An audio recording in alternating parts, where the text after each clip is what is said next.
So it's time to start off your Sunday morning with, of course, the morning after report. Oklahoma, taking it to the Tulsa Hurricanes, 66-17. And so we're going to dive into this one and give you my thoughts now that I've slept on it, had that good post-sleep clarity. And we're going to talk about what does this really mean for the Sooners going forward. So let's dive right into that. But before we do that, welcome to Unfair Sports. I'm your host, Jay. Thanks for pulling up to the channel. Let's dive into Oklahoma's triumphant victory in Tulsa as they pulled out the W, as early as we actually hoped they would. And so there's a lot of things to really break down in this game. I mean, the score itself tells you that Oklahoma did what they wanted to do.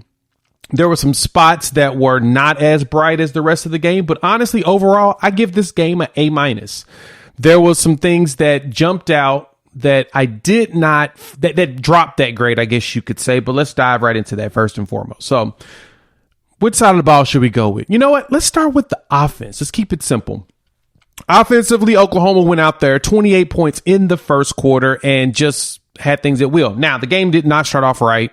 We had Jalil Farouk's fumble, which I felt so bad for him. I was like, oh, man, the haters are going to keep coming after him. And it's funny because some buddies of mine were really talking about how we need a big game out of Farouk before the game started. It feels like he's dropping in the depth chart, and he's just not showing what we needed to see out of him coming to Oklahoma, especially after last season and the expectations for this year. And my argument, a few others, is that teams are really scheming for Farouk. They know we came into the season believing our wide receiver room had a lot of question marks. And the only question mark we didn't have was Farouk. So, of course, if that's what we think, most likely other teams are seeing similar because the rest of the roster wasn't proven. So the focus is going to be stop Jalil Farouk. You'll probably slow down the Oklahoma offense. Well, that wasn't the case. Andrew Anthony showed out, and became possibly the top receiver on the team, or at least right now Dylan Gabriel's favorite. Well, we finally got some Farouk action in this game, and the coming out party was great. First off, Dylan Gabriel killed it. 28, 31, 421. 5 tutties, and that one interception that is very much questionable. We'll talk about that a little bit later. But overall, Dylan Gabriel put on a clinic. He had one overthrow that I think he was trying to guide the receiver, and it didn't work out. But overall, 28-31, start the game off perfect. He was out there cooking. I think he went like 12 for 12 or 13 for 13 before he had his first incompletion. And it was just overall execution. And so Jalil finally, after the fumble, Jalil goes out there. He gets that catch across the middle on that drive where Dylan hit Andrew Anthony deep, and then he hit Farouk for the touchdown. And you look at it like, oh, he was 34-yard touchdown. Farouk, 55 to Andrew Anthony, 34 yards. And we're like, okay, we're starting to get some Farouk action. And he finished the game with the numbers that we were hoping he would finish with, right? I mean, he finished this game totaled out at 6 catches, 126, and a touchdown. So he led the team in catches. He had the most yards. We had the game that we needed him to do. And so the way it was drawn up, I'm happy that, our boy Levy decided to make sure that we got the receivers going early and often, especially against a Tulsa defense that's not very good. We did a preview on it, and the guys from the Golden Hurricanes pointed out the struggle is the corners. And so we attacked them. And so the offensive playbook was to just go out and attack and win those one-on-one battles that matter. You don't need to show much tape. There's not much tape to show in this. You need to get fancy with any plays. It's let's just show them that we can beat their corners, and that's what we did. We went out there and we cooked their secondary. And so even from there, the run game itself is probably the one question mark I have. Javonte Barnes came in, led the way, 13 carries, 68 yards, and a touchdown. And it just did not, we haven't seen very many explosive plays at all this season. And as I told y'all last week, before we talked about coming into this game, that my anticipation is that we'd see Barnes and Sawchuk more this game as we warm up going towards Big 12 play. Well, they really were the only backs. You had Barnes, and then you had Sawchuk with 9 carries. Smothers followed behind, and that's really it. We didn't see Tyree Walker. We didn't see Marcus Major carry the ball in this game. And so that was like, oh, okay. So we are transitioning back to the main guys. We make sure they're healthy, make sure they're 100%, get them a couple of carries, and then boom, we head into the next game. Now, Sawchuk looks like he's kind of favoring that hammy. So I'm a little concerned there, but I think we'll be fine. Besides that offense was humming. The line looked good. Caden Green was playing left guard. Woo-wee. He looked solid out there playing that spot. So I'm happy with what the offense did. I'm happy with everything. I'm happy with the game that Levy called. And I'm recognizing that SMU's probably a lot better than we're giving them credit for. And defensively, they were a lot better prepared than, because we played a Golden Hurricanes team where we were checks and notes, 28.5 point favorite at one point, 28 point favorite going into the game, and we cover the spread again. Now, this is not something that we did very often back in the day. For perspective, if I'm correct, Lincoln Riley, the regime era with him, we were 31-30 against the spread. That's just over 50%. That's not, yeah. We were 30-30-1 against the spread with Riley. He's now, I think he's one game over the spread at USC. So my point is, we weren't running up the score on folks like we were supposed to. We weren't covering spreads like we were supposed to. And this is what we're doing. We can cover the spread 3 games in a row. Probably the first time we've ever done that in a while. So that's the offense. Hop in the comments. Let me know what your thoughts on that. Overall, Jackson Arnold looked good. I still question Levy's packages, but at the same time, you don't want to give too much tape on the next guy. You want him to just, build his tape, especially if you have to bring him in. Don't give teams too much. But I did question him trying to break Blake Smith's shoulder pads when he threw that little short pass. I was like, man, you threw that a lot harder than you should have, bro. That was a light flick of the wrist, touchdown. But, it happens. But he did throw Nick Anderson that beautiful 50-yarder. And then Nick Anderson walked out 3 touchdowns, 3 catches, 120. Looking like Randy Moss out there on Thanksgiving. Whew. Hey, man. And then Jaden Gibson using them strong hands. God. All right. We're going too far into the offense. Too much. Hop in the comments. Let me know what your thoughts on that. Now let's move on to the defense. Boy.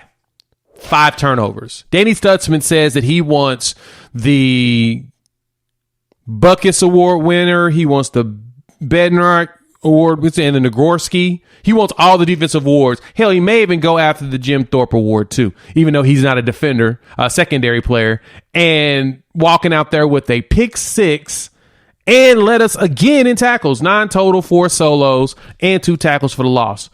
Man, we had 15 tackles for the loss on the defensive side, and we had 3 sacks. Y'all happy? Everyone should be happy on the defensive side of the ball with the performance. Now, this is why the grade dropped from an A to an A-, is that we started to look a little too much at the quarterback, went a little too hard on the Beaver.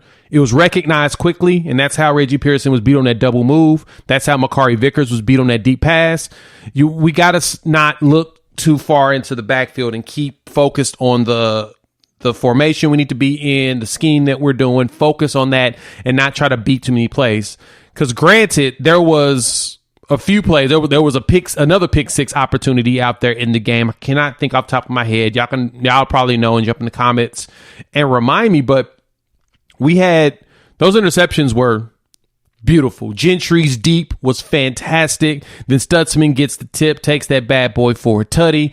And then after that, we just out there just flocking to the ball. 5 interceptions.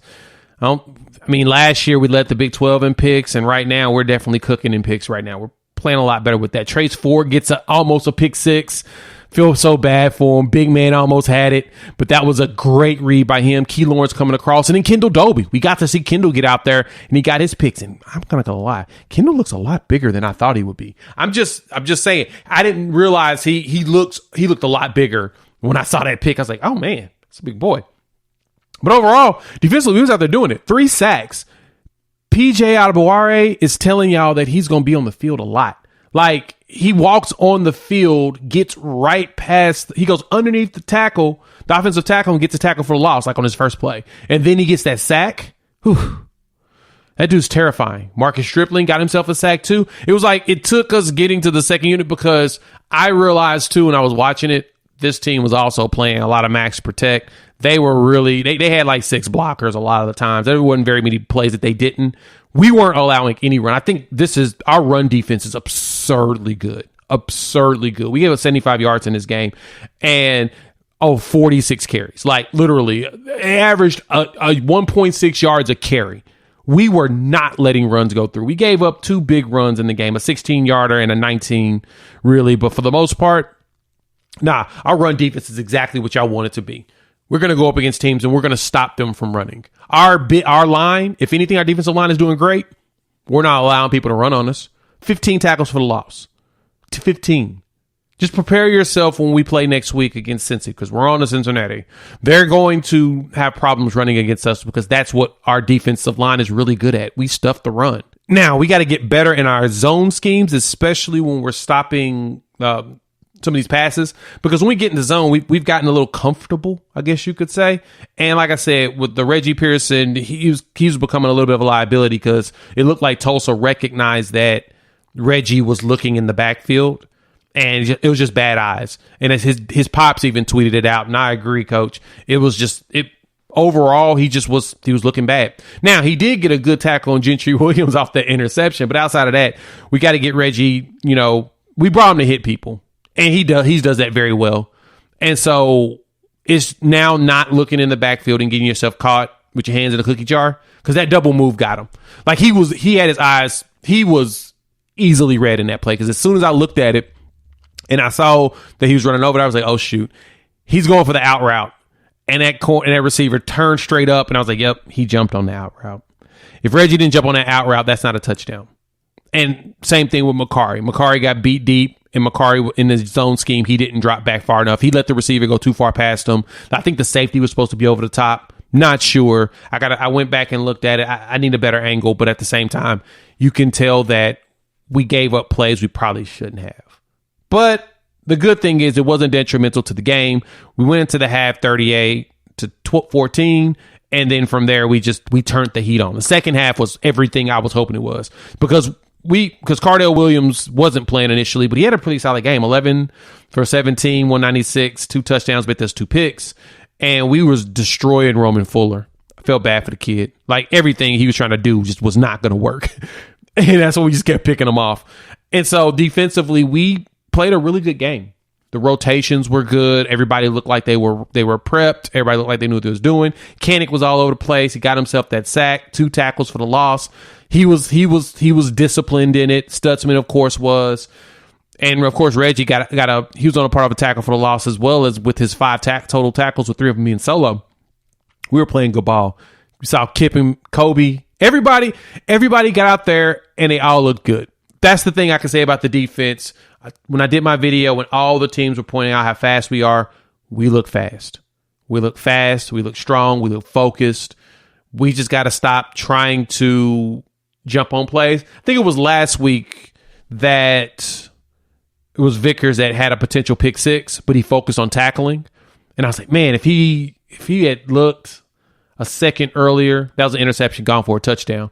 But I'm glad that he focused on the tackling component of it and preventing the ability for the catch, because that goes a lot further for him in his development at playing corner here at Oklahoma. So defensively, it was a good game. Offensively, it was a good game. I give it an A- only because of those 2 plays where we were looking in the backfield, got caught with our hands in the cookie jar. Hop in the comments. Let me know how you feel about the defense. How'd you feel about this game? There was the first concern, of course, was the Farouk fumble. But besides that, the offense hummed up and down the field. If you made it this far and you like the content, hit the like button. If you're new to the channel, subscribe. I would love to have you join our family. That was a game that warmed my heart. And so, of course, your boy's not upset. We're happy at the way that we performed. We're happy that we closed it out. And yeah, we're on to Cincinnati. YouTube says check out one of these videos. Highly recommend it. Of course, because I put it together for you all. And we will talk again extremely soon. Peace.